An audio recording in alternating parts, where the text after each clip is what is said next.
নমস্কাৰ, এই মুহূৰ্তত লৈ আহিছোঁ আপোনালোকৰ কাৰণে বহুকেইটা গুৰুত্বপূৰ্ণ খবৰ লগতে বহুকেইটা ভয়ংকৰ খবৰ। প্ৰতিটো খবৰে আপোনালোকে জনাটো অতিকৈ প্ৰয়োজনীয়। সম্পূৰ্ণ খবৰকেইটা জনাৰ আগত আপুনি যদি মোৰ চেনেলটো নতুনকৈ আহিছে তেনেহ'লে চেনেলটো ছাবস্ক্ৰাইব কৰি ল'ব, লগতে লাইক এটা দি মোক উৎসাহিত কৰিব। এই মুহূৰ্তত দিব বিচাৰিছোঁ প্ৰথমটো গুৰুত্বপূৰ্ণ খবৰ আপোনালোকৰ কাৰণে। সাৱধান, ৰাজ্যৰ জিলাই জিলাই য়েল্লো এলাৰ্ট জাৰি কৰিছে। এই মুহূৰ্তত জনাইছোঁ উজনিৰ পৰা নামনিলৈ দেখা গৈছে ডাঠ কুঁৱলী আৱৰণ। নিশা বাহন ওলোৱাৰ পূৰ্বে সাৱধান হওক আপুনি।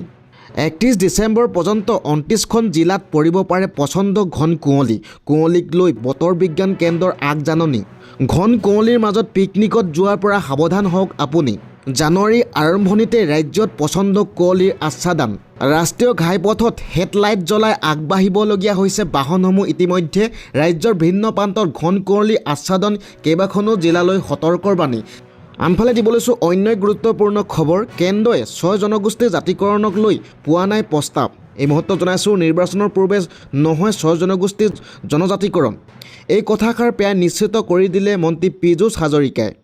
তেওঁ কয় যে 6 জনগোষ্ঠীৰ দল সংগঠনে জনজাতিকৰণ নামত হুলস্থুল কৰা নাই। নিৰ্বাচনৰ পূৰ্বে 6 জনগোষ্ঠীৰ জনজাতিকৰণ নহয় বুলি এই কথা প্ৰায় নিশ্চিত কৰি দিলে পীযুষ হাজৰিকাই। এই মুহূৰ্তত আমাৰ লগত মন্ত্ৰী পীযুষ হাজৰিকাৰ মন্তব্য আছে, মন্তব্য শুনক আপোনালোকে। মুখ্যমন্ত্ৰী ডাঙৰীয়াই যিটো কৈছে সকলোৰ লগত আলোচনা, সকলো সংগঠনৰ লগত আলোচনাত মিলিত হওঁ, কাৰণ ছ'চিয়েল জাষ্টিছ ডিপাৰ্টমেণ্টটো মই চলাওঁ। মোৰ ডিপাৰ্টমেণ্টটোৰ আণ্ডাৰতে এই কাৰ্যখিনিখিনি বা কথা বতৰাখিনি হয়। দল সংগঠনে হুলস্থুল কৰাই নাই। দেৱব্ৰত শইকীয়া ডাঙৰীয়াই কিয় হুলস্থুল কৰিব লাগে? তেওঁলোকে ইমান দিন নকৰা কাম এটা যে আমি কৰিবলৈ আগবাঢ়িলোঁ। বিধানসভাত তেওঁলোকে বাৰে বাৰে কৈছিলে ৰেকৰ্ড আছে। বিধানসভাত ভৰত নৰহ ডাঙৰীয়াৰ ৰেকৰ্ড আছে, তৰুণ গগৈ ডাঙৰীয়াৰ ৰেকৰ্ড আছে, টংক বাহাদুৰ ৰয় ডাঙৰীয়াৰ স্পীকাৰৰ কাৰ্যকালৰ ৰেকৰ্ড আছে।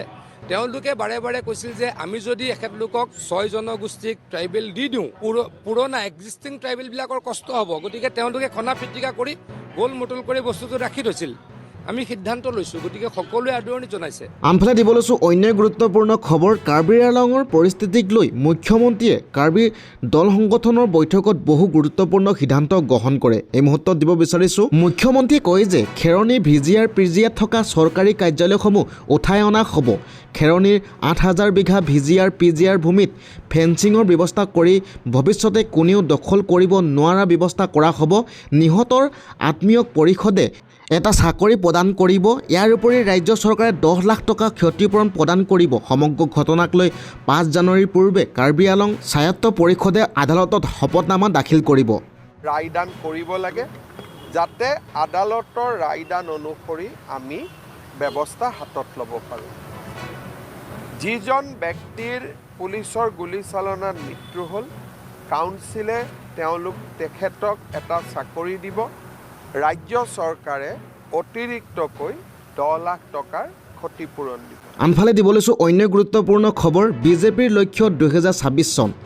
এই মুহূৰ্তত জনাইছোঁ কলাক্ষেত্ৰৰ পৰা বিজেপিয়ে বজালে 2026ৰ ৰণডংকা।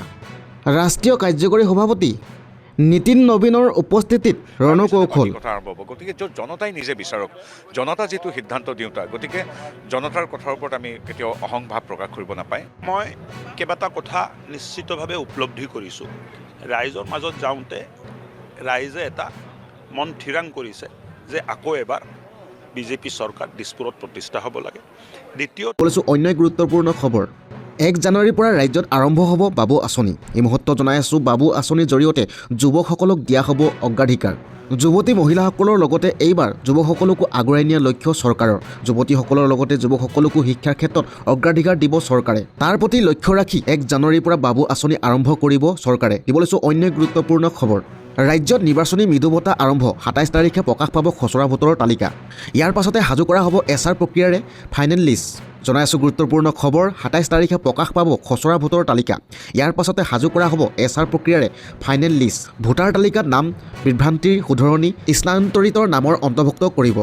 ভুৱা ব্যক্তিৰ নামকৰ্তন, মৃত ব্যক্তিৰ নামকৰ্তন ইত্যাদি কাম সম্পূৰ্ণ হৈছে। ইতিমধ্যে ডি ভোটাৰ ক্ষেত্ৰতো লোৱা হৈছে নতুন পদক্ষেপ।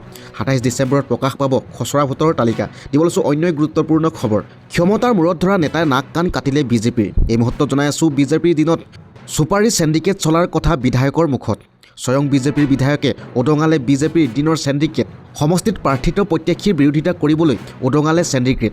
ভূমাফিয়াৰ পৰা ধন দাবী কৰা বিধায়কৰ সৈতে সংঘাত তুংগত এই মুহূৰ্তত জনাইছোঁ বিজেপি বিধায়কে উদঙালে বিজেপি চৰকাৰৰ দিনত চেণ্ডিকেট পলাশবাৰী সমষ্টিৰ বিধায়কে নিজৰ চফাই দিবলৈ গৈ দলীয় সতীৰ্থ তথা প্ৰাৰ্থিত্ব প্ৰত্যাশীৰ বিৰুদ্ধে আনিছে চেণ্ডিকেট চলোৱাৰ অভিযোগ পলাশবাৰীত ঠাকুৰী বৈশ্যৰ সংঘাতৰ মাজত টিকটৰ দাবীদাৰ এইবাৰ প্ৰাক্তন বিধায়ক প্ৰণৱ কলিতা দিব লৈছোঁ অন্য এক গুৰুত্বপূৰ্ণ খবৰ কাৰ্বিসকল অকলশৰীয়া নহয় কাৰ্বিসকলৰ ওপৰত হোৱা আক্ৰমণ সহ্য নকৰোঁ গৰজি উঠিল ৰাজ্যৰ জাতীয় সংগঠন এই মুহূৰ্তত জনাইছোঁ এটা ভয়ংকৰ খবৰ কাৰ্বিসকলৰ ওপৰত হোৱা আক্ৰমণ আমি কেতিয়াও মানি নলওঁ সহ্য নকৰোঁ কাৰ্বি লোকৰ বিৰুদ্ধে গবেগ ধৱনি দিয়াসকলক অতি শীঘ্ৰে গ্ৰেপ্তাৰ কৰক অসম আৰু উত্তৰ পূৰ্বাঞ্চলৰ ৰাইজৰ একাংশই চাইনিজ বুলি ইটিকিং কৰিছে ৰাজ্যৰ বৰভূমি শিৱসাগৰৰ পৰা গৰজি উঠিল এইবাৰ ৰাজ্যৰ বিভিন্ন জাতীয় দল সংগঠনসমূহ শিৱসাগৰত কৃষক মুক্তি আৰু ছাত্ৰ মুক্তিৰ সংগ্ৰাম সমিতিৰ উত্তাল প্ৰতিবাদ শিৱসাগৰৰ মাজমজিয়াত বিশাল ৰেলী উলিয়াই প্ৰতিবাদ কাৰ্বিসকলক সহায় কৰি আমি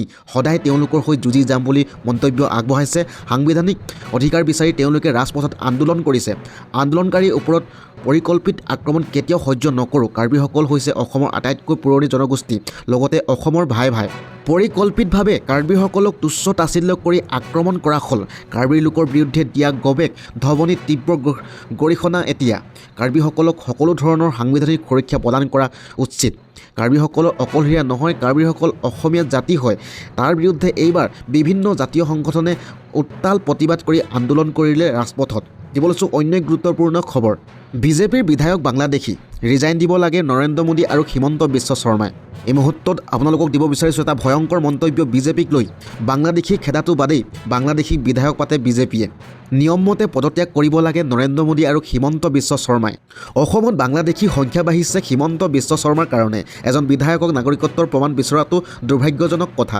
বাংলাদেশী খেদাৰ কথা কৈয়ে নিৰ্বাচনত জিকিছিল বিজেপি চৰকাৰ 12 বছৰৰ পিছত সেই বিজেপিয়ে বাংলাদেশীকে বিধায়ক পাতিলে কাৰ জৰিয়তে অসমত বাংলাদেশী সোমাব বিচাৰিছে হিমন্ত বিশ্ব শৰ্মাই ঢেকীয়াজুলিত বিজেপিৰ বিৰুদ্ধে সৰব এইবাৰ কংগ্ৰেছ নেতা ৰিপুণ বৰাৰ এটা ভয়ংকৰ মন্তব্য